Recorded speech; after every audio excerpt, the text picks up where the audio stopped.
Dhe njeriu I vetëdijshëm, I ngrituri, është ai I cili provon me lanë gjurmë në trajektorën e jetës. E tregova dje një rast, dhe po e marr vetëm të fundit, fjalinë e fundit që më intereson sot. Pas ka qenë një khalife muslimanëve dhe fillon me vëzhgu teritorin. Në atë kohë zgjeroheshin territorët islame.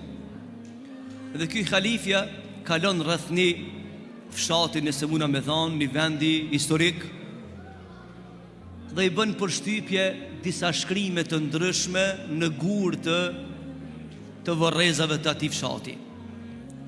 Një prej tyre I bën përshtypje historia e një dietarit madh, I cili kishte kontribu shumë për shoqërinë e vet. Mirë, po në fund ja kishin shkruar aty se ky ka jetu vetëm 3 ditë. Sikur me thonë, ka bërë shumë punë të mëdha, mirë po ka jetu 3 ditë, e çuditshme. Kalon te I dyti një heroj I tyre, I cili pas ka udhëheq betejë të ndryshme, pas ka qenë I suksesshëm dhe në fund ja shkruajnë ka jetu vetëm 2 ditë.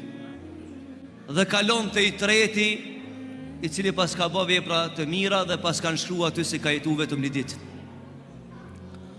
Dhe ky nga Kurreshtja pyet, thot, a bën ta di si është e mundur me jetu njeri gjatë, ose si është e mundur me bë kaq vepra të mëdha e me jetu vetëm 3 ditë. Dhe si është e mundur me jetu për shemb me bë vepra të mëdha dhe me jetu vetëm 2 ditë.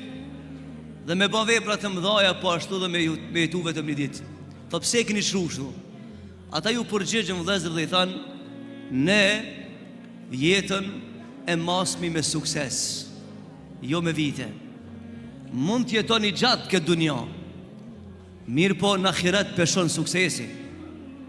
A nuk e din se shokët e Resulullahit një pjesë e tyre kanë jetu shkurt, mirë po kanë lënë gjurmë të pashlyere në trajektorën e jetës.